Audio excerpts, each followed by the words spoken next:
So, hello everyone. So, ayan, meron tayong lumpiang Shanghai at nag-share ko sa inyo kung paano ko ginawa ang aking lumpia. So, first, syempre, meron akong ground pork, red onions, carrots,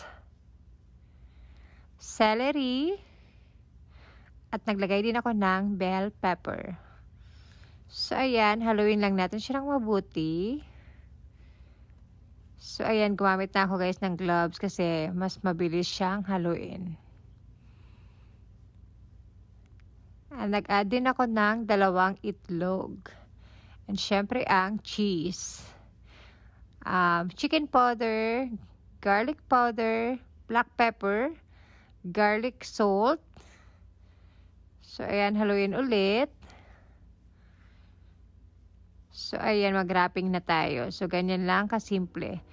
So, sa seasoning guys, walang exact measurements. So yan, ganyan lang kadali, di ba? So ayan na, natapos na ako magbalot. So nagprito na.